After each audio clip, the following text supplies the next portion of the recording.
All right, so now we're going to add variables to the mix. The same rules still apply as we did before.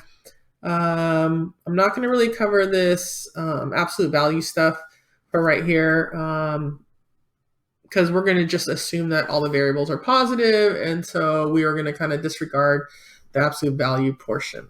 All right, so when you're doing roots and there's variables involved, then for the numbers are done normally. So we're going to do the cube root of 64. We normally do the cube root of 64, which is 4.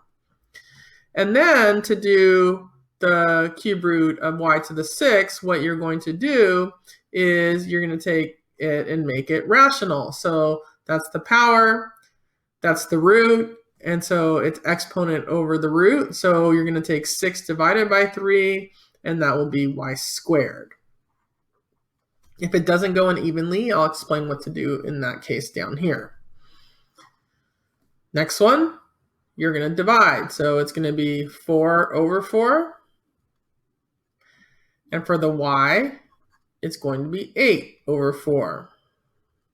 So again, you're dividing by the root. So you're putting it in rational form. So that's just going to give you x at the top, x to the first power, and then 8 divided by 4, which is y squared. Okay. For the next two, go ahead and try them. All right, you should have finished those. So the cube root of 27 is 3, and then d to the 3 divided by 3 is 3d. Now, if you wanted to, you can like write all this out. You can do 3 times 3 times 3, d times d times d, and circle one group of 3 and one group of d, and you can do it that way, just not necessary. Okay, so at the top, 4 divided by 4 is x to the first, 16 divided by 4 is y to the fourth, and again, do not use 1 as an exponent. All right, for the next part, you could write all this out, but we really want to know how many to the 5th power. So for the 4, we're just going to leave the 4 alone, because you could write it 2 times 2, but it obviously doesn't have a 5th root. A to the 8th. What I'm going to do is I want to break it into groups of 5. Okay, so we have a to the 5th times a to the 3rd. For the b, I'm going to break it into, you can make it into b to the 5th and b to the 5th and b to the 4th, but I'm going to pick a number that's divisible by 5. B to the 10th is divisible by 5, but then I would have 4 left over. And then c to the 5th, that's divisible by 5, c to the 5th. Now I'm going to circle everything that's divisible by 5, or every exponent, I should say. So if I do 5 divided by 5, that's a to the first. 10 divided by 5 for the b part, that's b squared. And 5 divided by 5 for the c, it's c to the first. Everything else that is not circled remains inside the radical. So that gives me a 4, a to the 3rd, and b to the 4th on the inside.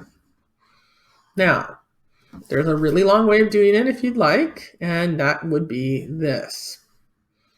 You have a 4, that's 2 times 2. You have 8 a's, 1, 2, 3, 4, 5, 6, 7, 8.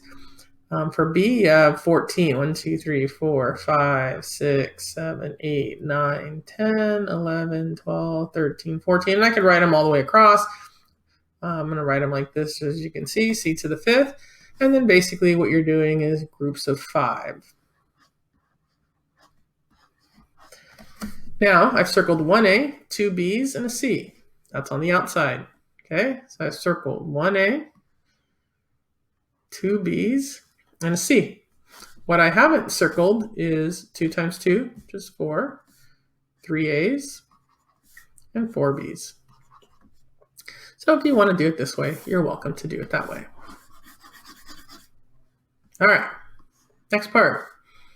This time we have a radical in the denominator. So there's no radical at the top at all. But in the denominator, I have the cube root of 8. Or y to the 8th, excuse me. I need to be able to circle everything. So I have to multiply in another y. So that becomes y to the 9th. But whatever I do to the denominator, I must do to the numerator. I can't just put a y here because this y is inside this cube root. And so I have to put a y inside of a cube root at the top. These two things are the same. Okay? Now, I can circle the bottom. So that's the cube root of y to the 9th. So that y to the 3rd is going to come out of the radical. And on the top, I have x cube root of y. I know that's a little bit confusing, but if you have a radical in the denominator, you have to get rid of it. And in order to get rid of it, you have to multiply in by whatever's missing. All right, for the next one. First thing we're going to do is we're going to separate this out into numbers, x's, y's, z's, and change everything from positive to negative. And then we'll be done in 3 steps. So I have 14 over 2. For the x, on the top, I'm going to go ahead and write x to the 1st. On the bottom, I'm going to write x to the 3/4. For the y, I have y to the 1/3. And then for the z, it's -6, so I'm going to move it to the top and make it +6. Then I'm going to finish this up. So I'm going to kind of separate these out. So for 14 over 2, that's 7. 1 at the top, 3/4 at the bottom. When you're dividing, you're going to subtract the exponent.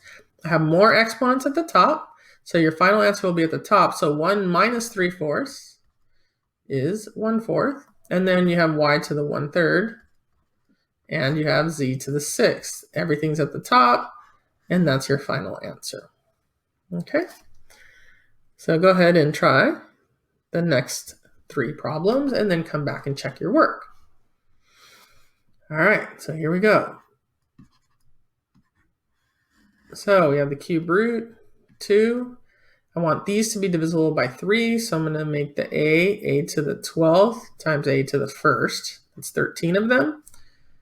B to the 3rd. And then for c, I want it to be divisible by 3, so that's going to be c to the 6th times c squared. This is divisible by 3. That's divisible by 3, and that's divisible by 3. So 12 divided by 3, 3 divided by 3, and 6 divided by 3.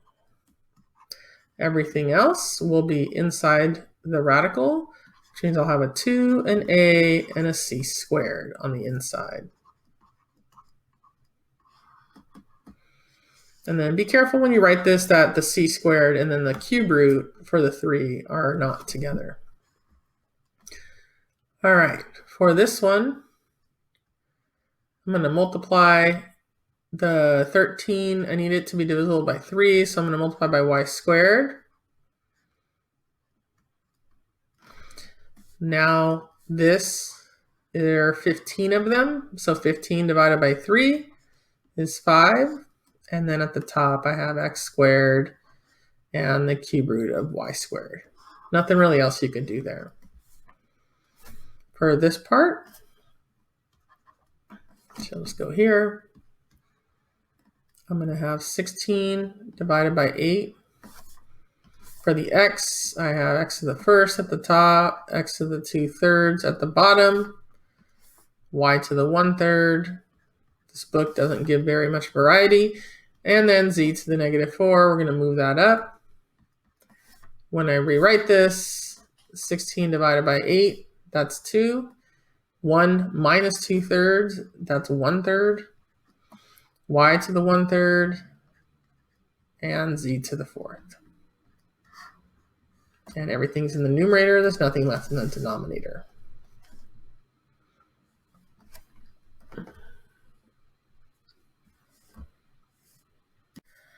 All right, so we're going to finish this up. It's a very long section, and most likely I'll be splitting this into 2 different sections.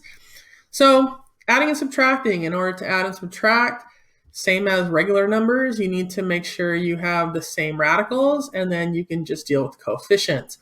So the coefficients are 5 and 6, so I have 5 square roots of y plus 6 square roots of y. So I have a total of 11 square roots of y. For the second one, I have 12 of something minus z of something different. And because the radicals are different, we need to simplify. So for the first one, we have 12 cube root of 2, and then the z to the 5th. I'm going to go ahead and make that z to the 3rd times z minus. And then for the second part, the 54 is 2 times 27, and then z squared. And over here I put z to the 3rd times z, and z to the 3rd times z squared because there's 5 of them. And the reason I chose 3 is because it's a cube root. So now I'm going to circle anything that's divisible by 3 or in groups of 3. So in this case, there's a 12 outside. There's a z that's coming outside. And then everything else is left inside. So we have a 2 and a z squared. Here I have a z, but a 3 is coming out, so it's going to be 3z. And then the 2 and the z squared are left inside.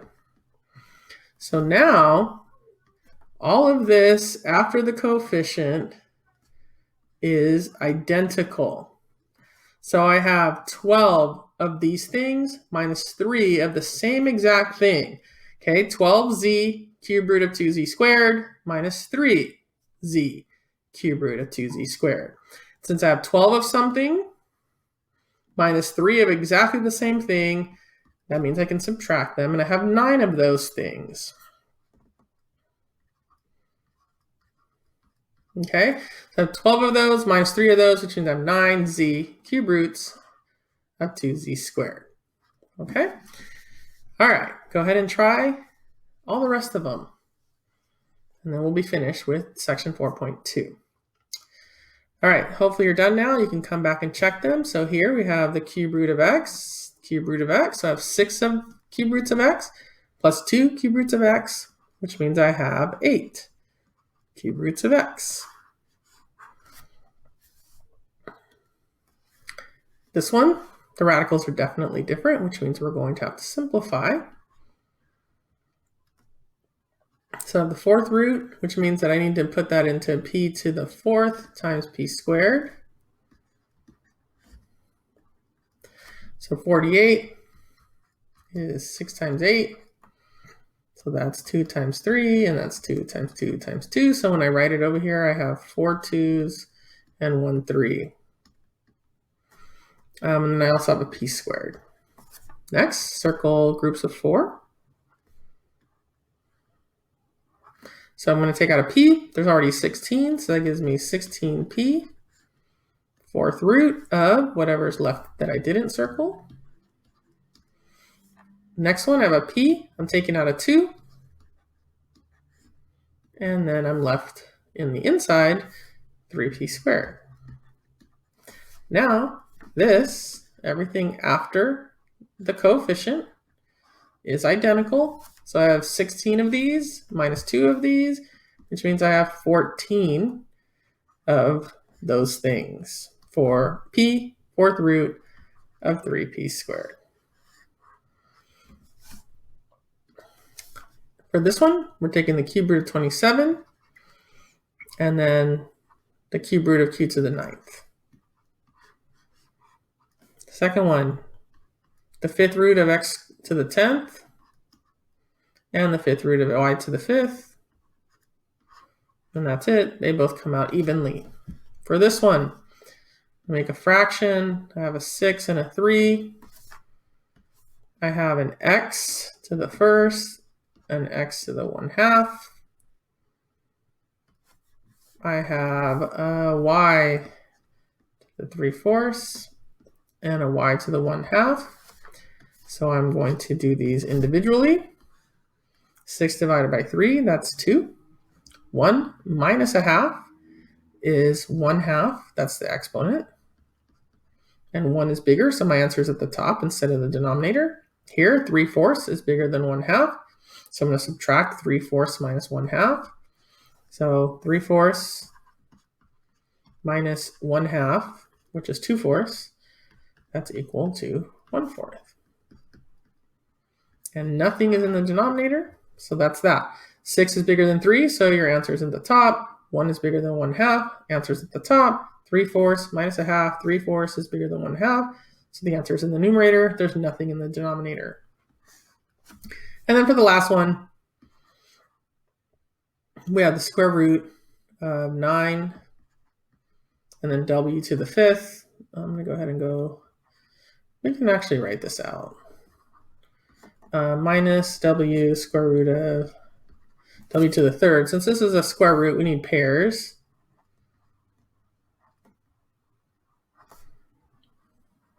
So here we're going to take out a 3w squared, square root of w. W is on the outside, gets multiplied by the w that I'm taking out, so w squared, square root of w. So this is a 1. So I have 3 of these minus 1 of these. So 3 w squared, square root of w, minus 1 w squared, square root of w, which means I have 2 w squared, square root of w. And that finally covers it for section 4.2. Like I said, I will split it up with this section with the numeric portion and then the ones that have variables in them in the second portion.